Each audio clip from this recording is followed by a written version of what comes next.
Welcome to the Living Loud and Proud podcast, brought to you by Disability Pride, Pennsylvania.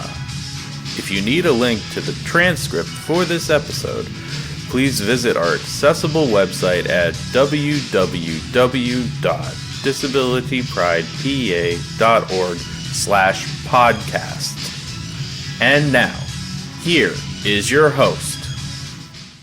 Hi everyone, this is Vicki from Disability Pride, Pennsylvania.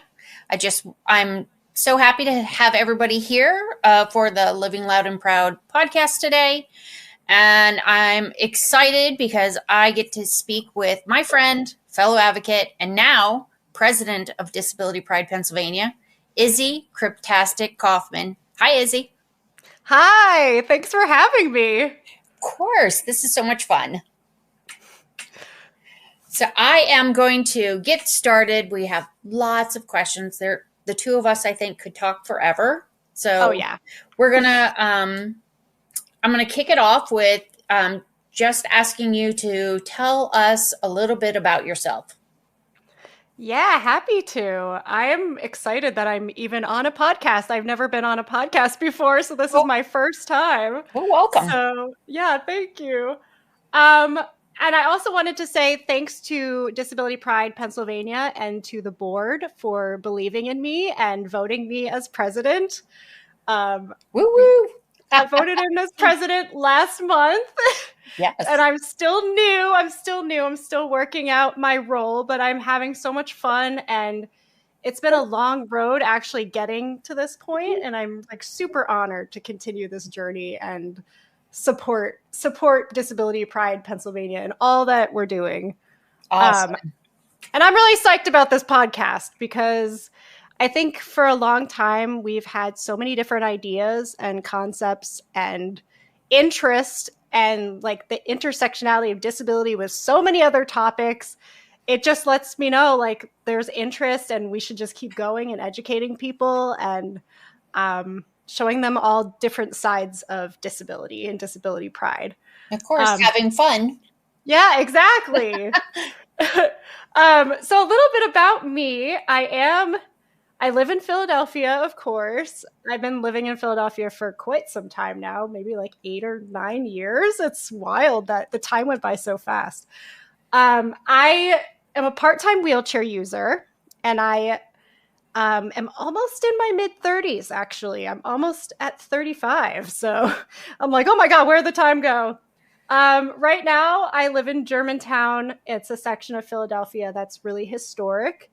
And I live with my spouse and husband, Phil. And we got married last September on the Manayunk S Bridge. And Vicki was there and Ray was there. And it was a beautiful little ceremony, DIY, very, very disability friendly. That was really important to me. Absolutely.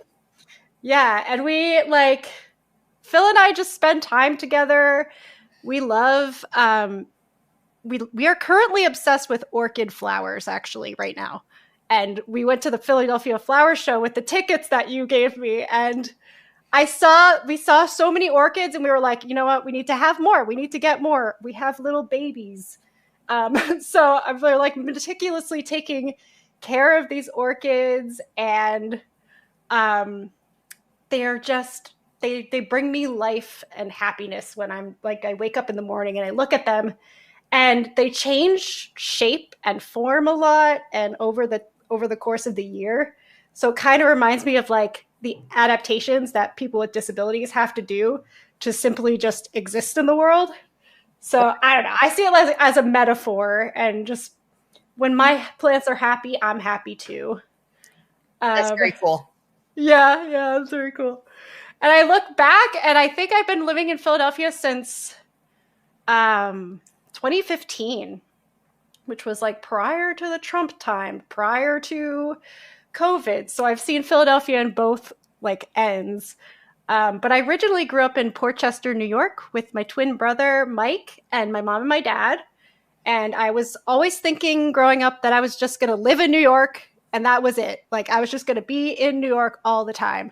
And then I go to grad school and Well, that totally changed. I ended up staying in Philadelphia, but we'll talk more about that later because I wrote a little bit about that. Let's see. Now I work at Temple University at the Institute on Disabilities as an assistive technology program coordinator. And I'm super excited and happy to be working there. I'm almost at 2 years, and I'm super grateful to be in a place where I can actually focus on what I truly care about. And in my employment, like my official employment, but then also at Disability Pride Pennsylvania, I can do the work that I want to do. And it's to empower disabled people to reach their goals, whatever that may be for them. Because for too long, people with disabilities haven't had the same rights as everyone else. And so I think I just want to keep breaking down barriers for people with disabilities. That's a lot of what my job is. And I also do health equity education. And I use lots of that expertise because I went to school for sexuality. And I just use that in my work as well. And we'll talk more about that a little bit later. I also love cooking and playing music. And in my free time, I play a lot of video games. And I like adaptive gaming and learning about it and how to make it easier to play video games. I'm a little bit of a nerd.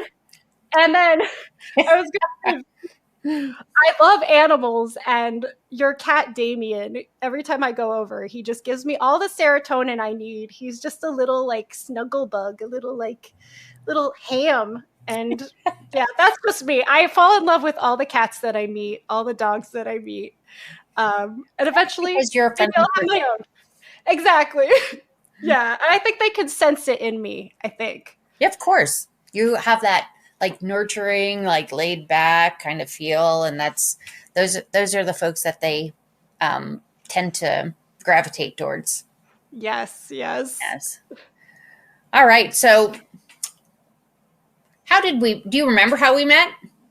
Oh yes, I do remember how we met. We've met a few times. It was the very first time though that I met you was probably 2015, I think. It was early.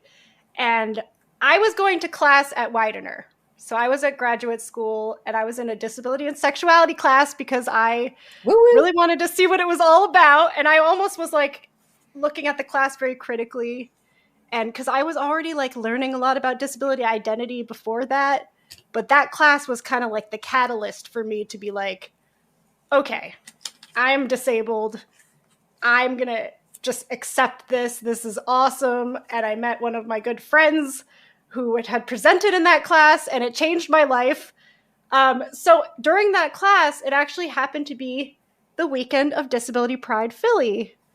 And my professor, he asked us if we wanted to go and volunteer, because I think you asked our class to volunteer, or somebody was communicating that. And I was oh my God, yes, I want to go volunteer. I don't know what this is all about. So my professor asked us if we wanted to attend the after party event. I remember that. I remember. Yes, you do. Mm-hmm. At the Independence Edge Art Studio. It was awesome in there. I felt I was going down into Alice in Wonderland, but in the best way. I did not know what to expect. And then I'm I meet you and you're running around, of course, doing your thing. And then you were delegating tasks, and you gave me the task of checking people in. And that was great because I actually got to meet a lot of people that way. And I was a huge, very big introvert at the time. I honestly I didn't know what I was ready for socially at the time. Mm-hmm. But I just went into that full force, and I felt so supported and excited. And I saw all these other people who looked like me, and I don't know, the nerves kind of went away because I felt I truly belonged there. No one was staring at me in my crutches. No one cared because everyone was having a good time. And that's the whole point. Exactly. Yeah, people were just eating hoagies and playing music and jamming out. And it was it was a great time. And I definitely met you very quickly there, though. It wasn't like we didn't really get to know each other yet, but I knew of you and your work.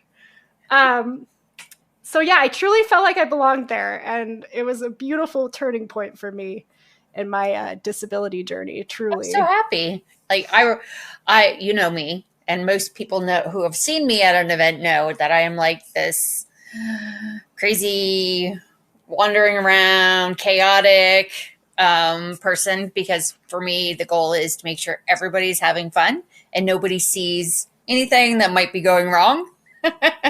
yes, you do a great job of that. It's always my dream is to make sure that nobody sees the mess behind the scenes. Yeah, exactly. That's the hard work going on behind all of these events. And like, yeah, and I remember meeting you and you were just so friendly and so open and so like I wasn't used to that being from New York. People from New York, maybe not as like friendly sometimes. So I feel like coming to Philadelphia, I was like embraced almost immediately. Absolutely. Yeah, it's a beautiful thing. So when we met at this event, the after party. Oh, forget how much fun those were. And having that space, it just brings me back to all of that. But we met, like, after that. We met again through our friend, my friend, both of our friends at some point in time. Mr. Alan Holdsworth. So tell me a little bit about like how you got working with him. Oh yes, that I'm glad you brought that up because he really influenced me a lot. And what a notorious person he is. He is just such a character. And yeah, so anyway, I was working at the time as like a freelance sexuality educator. I was just picking up whatever jobs I could, part-time jobs and things like that. And then my friend was like, "Hey, there's this guy I know who's looking for a contractor. He needs somebody to work on lesson plans that are about disability. Like he wants to change the state of education in Pennsylvania and make it more content disability inclusive." So I was like, "Oh, okay. Maybe I should apply for this." And I just did it. I didn't know what I was getting myself into. I just did it. And I was like, all right, this is happening. So I ended up working under Disabled in Action at 8th and Arch at Liberty Resources. And I think this was like 2017, 2016, something like that. And I started working for the Disability Equality and Education program, which is what Alan was like spearheading with the Pennsylvania Developmental Disabilities Council. It was my first like real full-time job. And I didn't realize that. Yeah, it was. It really was my first full-time job. I mean, I guess like technically not, but I don't count the other one because it was just working in a mailroom at a law firm. And I was just like doing it to get out. Doing it like you're now like was like your official job in the community and in the work that you wanted to do. Yes, exactly. That's what it was. It was like, okay, this clicks and I'm just going to jump into it and see what happens. Awesome. And I learned so much from Alan. Oh my gosh. I learned so much about like disability history and such a person to learn from. Well, Alan is the one who got me started with disability pride events, and he has been my mentor for it's like 13 years. I have learned, I have fought with, I have been like, we just, him and I work in a way that most people don't understand. But I love him to death. And, he's also my most frustrating person some days, but, that's Alan and you just have to love him. So exactly. I think he was like really cool about access and stuff for the job. And like, I remember just being like excited and like it was a novel thing for me to be able to come into my job in my wheelchair and Yeah. do that. And like, it didn't matter at all if I was wheelchairing it or I was crutching it that day. Or I could be like, Alan, you know what? I'm really not feeling well today. I can work more, on Saturday or like whatever. He was super flexible about that. And we were getting the work done. Yes. Yeah. Just think if more people were allowed to do that. Right. It would be a nicer work environment for many people. Yes, absolutely. So because this is Disability Pride, tell me about your first experience with Disability Pride. Oh my gosh. Well, there was that first experience at the Independence Edge studio, but that wasn't really like, I didn't really attend the festival beforehand. Okay. I was just seeing the after party. But my first full Disability Pride event, I was actually living in Philadelphia. And I remember like I woke up early. I wanted to get there on time. I was like, oh my gosh, it's at City Hall. City Hall, how cool is that? I'm going to go to Philly City Hall because I'd never been. And it was just like so much energy and excitement. And I just saw like people bustling around and all these tables and all these people. And I wasn't in the parade that year. I honestly wasn't sure if there was a parade because it was my first time. And I was just like, I'm coming to see what's up with this. And like I saw people with signs that were like disabled and queer, access for all, close all nursing homes, like all these different ways that people were expressing themselves. And it was like, oh, this makes sense. I feel that way too. I would love to close all nursing homes. It was really new to me though, to be around that many disabled people still. Like I normally was used to not being the only disabled person around when I was growing up. So being around a bunch of disabled people was great. It was like we could just talk about whatever we wanted to. Every moment I would just be like saying hi to people left and right, and everyone was so friendly. And sometimes people would tell you their whole life story. Oh yeah. Right? That happens often, but I don't mind because I like to hear people's life stories if they want to tell it to me. Yeah, it's the great thing about like a lot of folks who have never come to our parades before. Afterwards, they always tell me, they're like, I can't believe there's so many of us. Mm-hmm. Like there's just so many disabled people, but there's just so many people. And it's like people with and without disabilities just like coming together and having a blast, know, and it being like very disability friendly, queer friendly, which is amazing for both of us, that whole thing. So it's why I still do it today, So, I always think it's funny because the, all of this started us and we started talking and we're connecting about so many things and talking about all these like crazy things that we wanted to do, and look at us now. Like I know. It's like coming full circle. It is. I'm so proud of us. Me too. Woohoo. So do you remember the first time we worked together on like let's talk about disabled sex and why we wanted to do it? Yes, I remember that. Oh my gosh. What an opportunity that was. That was like my first like big sex ed workshop experience, honestly. And I got a chance to like lead that whole day. And yeah, I'm still like, I was in full imposter syndrome at the time. I was like, oh, I'm not really a sexuality educator yet because I haven't done it that much or whatever. Well, but I had all the knowledge. Yeah. Like I had all the knowledge. I knew what I was doing. Yeah. But you believed in me. And so once we got to know each other, we were planning this event and I told you about my interest and you were like, oh my God, we need to do this. Like this needs to happen. I know there are people who would come to this. So I was like, all right, it's happening. I'm going to do it.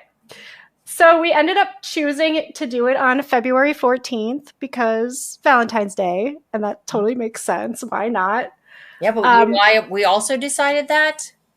Why? Remember we talked about it. We wanted to do a fun conversation around having sex as disabled people during the day, during the week, when everybody should be talking about it. Yes, exactly. It was like a training session for all those people. Yes. And to make it like normalized, to normalize it. Absolutely. To be like, these conversations, we're going to be having them. And now I have them all the time, almost every day. But that was so exciting. And I at first I was like, oh, this is only going to be like a 1 hour thing and then whatever. But Vicki was like, it's going to be a day.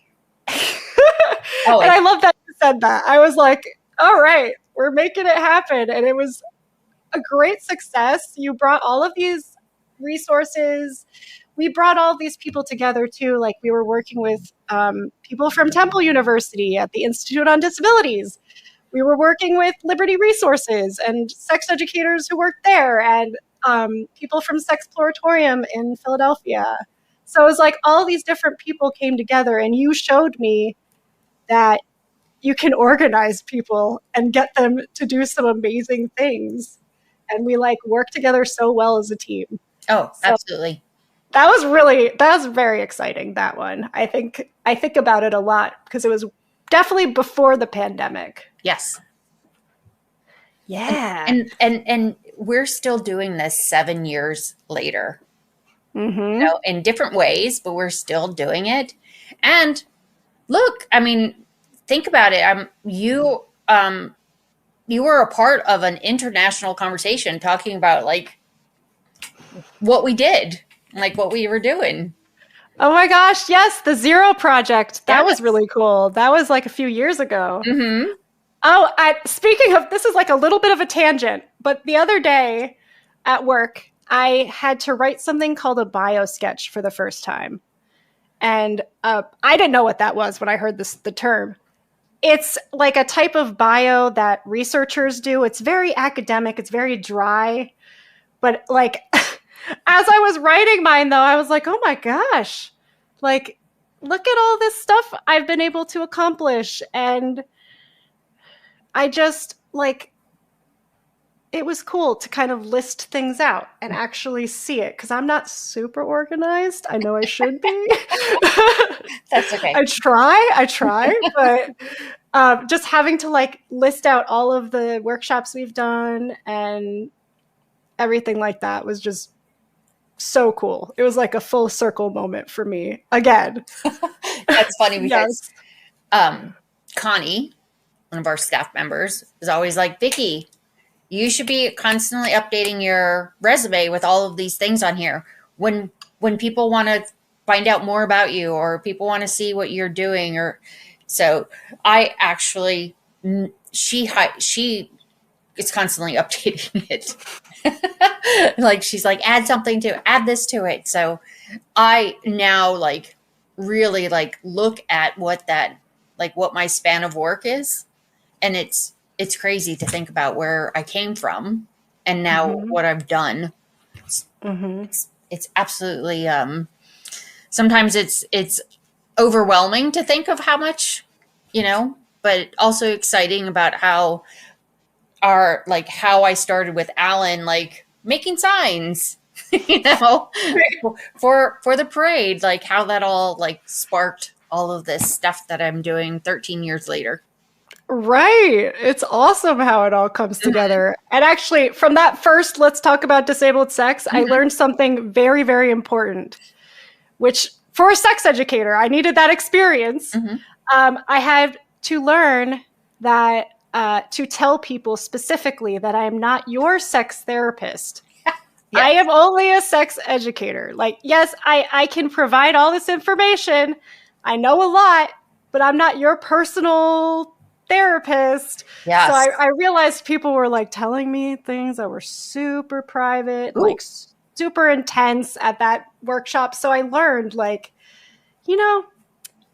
it's cool like that you're that comfortable telling me these things, but I can refer you to resources. That's what I say to people. I'm like, I'll refer you over. I'll refer to you. Maybe one day I'll get a sex therapy license, but Not yet. Right. But it could be cool. Yeah, absolutely. So I wanted to talk to you about like I asked you to become one of our board members, just because I love the work we are doing. You're so enthusiastic about like being in the community and being real and getting people to like just enjoy themselves and think about like everybody else. So tell me why you decided you want to become a board member. That's such a great question. I saw what Disability Pride was doing. I saw what you were doing. And I was like, maybe I'll be a part of this at some point. Like, it definitely went through my head a few times. And then outright one day, I think we were at Liberty Resources, and you were like, hey, you want to join the board? Disability Pride Philadelphia? At the time, it was called Disability Pride Philadelphia. Mm-hmm. And I was like, oh, yes, I'm going to do it. I've never been on a board before, but I was open to it. And I knew that I was going to see leadership from you and from the other people on the board. So I thought, why not? Like, step out of my comfort zone. And realizing that being in Philly for all these years, it is my home. And I want to make it as good a place as possible for people with disabilities. So why not join the board? Yeah. I'm so excited that when you said yes. And I love the work that we've done. Like, we are 6 years old as a nonprofit, even though we've been doing this work much longer. And finding the right board members was so important. Just trying to give people the space and show folks that like you can be a board of disabled folks and still get the work done, still have the enthusiasm, still give people the space and the time that they need. Did you feel the same way? Yes, I did. Okay. I definitely did. I was like, okay, I'm making this happen. But I look back like on my 6 years on the board, and I'm like, look at all the cool stuff we did. Like, I wanted to highlight some of those historical things that we've done together, like the dance performance at Suburban Station with Connie teaching us how to pose, how to move, and how to like interact with our surroundings, and just how beautiful that was. And then being able to repeat that performance at the Prince Theater in front of all of the peers, all my peers, everyone in the disability community. It was just like so powerful for me, making all of those shapes with my body and being like, you know what? I can do this. I can dance. And I'm going to come to the next dance workshop. I am determined because I want to enjoy it. After that, I was like, oh my gosh, Connie's brilliant with teaching dance. Yes. And Phil and Ray were also at those dance performances as well. Yes, they were. Yep. It became this really cool, like, family group of folks because I look at it now and I'm like, Connie kind of led the group. You and Phil and Ray and Molly were all part of the performances. It really felt like that was really amazing. And, I think it was the first time in Philadelphia where it was like, people were like, what are you doing? Like, what? Like all these disabled people, like out in public, like doing an art on display. So yeah. I think that was great. So I have one last question for you. So as the new board president, right? What are your hopes for our future? What is exciting to you? Oh my gosh, so much. I think what I'm hoping is that after we do all these disability pride events across the state this year, that we might have a few more cities or towns that are like, hey, we want to do disability pride too. Can you maybe facilitate that for us, or like help us connect us to resources so we can do it. That's what I want to see. But I just want to see how all these celebrations go. I want to enjoy them and connect with people across the state. I think that's what I've been like really wanting to focus on in the next year or so, is really connecting with beyond Philadelphia, beyond Harrisburg, and like really getting out, even to rural areas where people with disabilities may not be able to see other people with disabilities very often, but we can get them out for a day and enjoy like disability pride. Yes. But beyond that, though, I see us, we're already growing so much. Like we have that space now at Liberty Resources. Is it on the second floor? Yes. Second floor of Liberty. So we have a work space. In progress. Yep, work in progress. That's okay. It's just the fact that we have like a physical space now is so exciting. Mm-hmm. And like for years and years, it's been your apartment was the address of the headquarters. Yes, it was the headquarters. And I still love coming over to your apartment and planning and scheming and all of that, because it's just like you have shown me how to dream bigger for an organization, because I just didn't know what it was all about. Mm-hmm. And I'm still learning, but I think we're capable of so much as a board. Even like we have a new board basically, and so I think I really want to catapult the board into doing a little bit more support for the organization, a little more press, a little more what's the word I'm trying to get at? Promotion? Promotion, yes. Thank you. A little more promotion. And then I think like disability pride, I think we can just grow in personnel too. Like I want to see us have more staff. I want to see us like, yeah, I would love to see us have more staff and more full-time staff, part-time staff, whoever. And like, I want it to be like a well-oiled machine that we're like pumping out these events.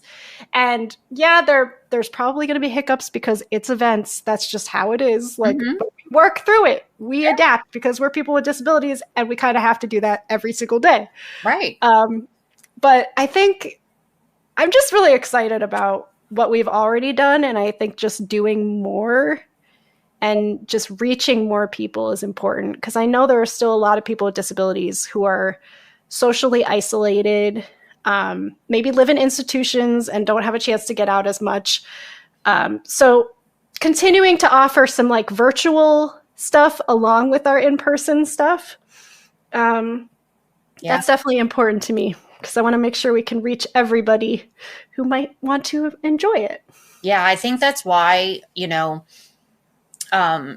this year we expanded on not just doing our one-day events in different cities, but we started all of this programming also. Some are pilot projects to see if they work in one space, to see if we could imagine what it could look like in other spaces, but one of the things I'm very thankful for is that you do your all about disabled sex conversations now virtually, because people across not only the state, but all over, are looking for folks to give them ideas, like give them some, mm-hmm. Finding that safe space to be able to, mm-hmm. and brave space to be able to like have these conversations where they're not getting these conversations, or they don't have somebody they can turn to and ask these questions or find out this information. That is so true. And it's I really try to just make it a space. Like a lot of people tell me after they go to the workshops that, oh, like I never had a chance to talk about that before with other people with disabilities. Or like, yeah, whenever I try to talk about it with my friends, they're just like, they brush me off.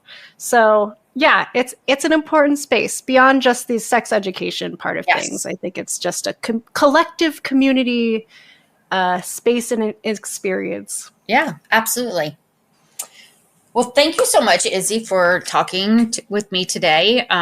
It's always fun I'm always looking for more and more time in our busy lives to sit and chat. I think it's really important, like for as you as the new president, for folks to get to know you. It's one of the things I'm really trying to stress this year is for folks to get to know who the board is, so that we can start to people see like our board is made up of folks with disabilities and folks that care and are allies. That all of us coming together and doing this, it's not, thank goodness, it's not just me. It's all of us, and it takes a village. Unfortunately, I'm in the spotlight way too often, I think.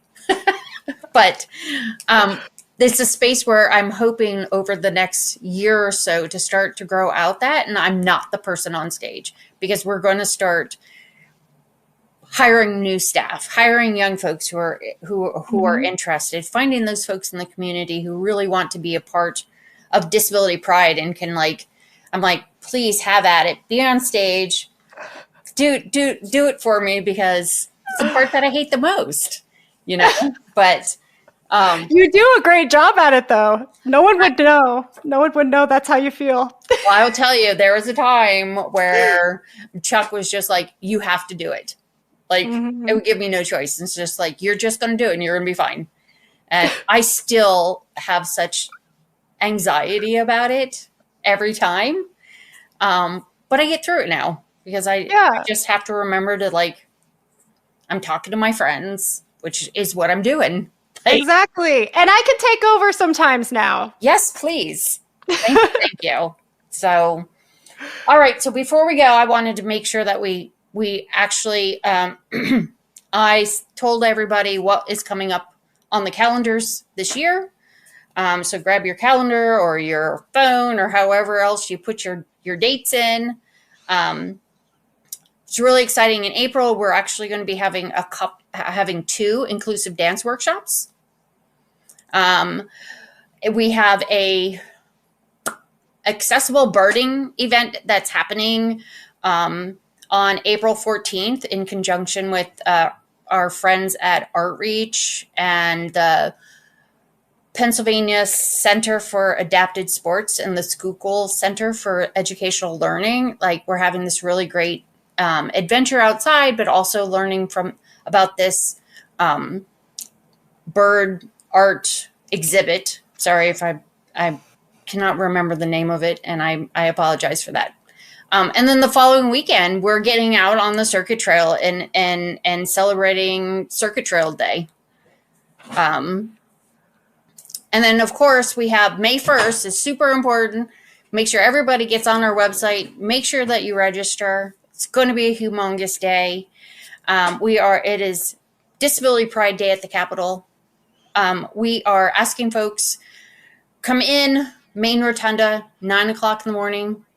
Grab your snacks, get your folders. They'll have talking points for you. Go and talk to your representatives. Try and make your appointments prior to doing that. That would be amazing. At 12 o'clock, head out to the front of the building at the bottom near the stairs. And we're going to have a rally.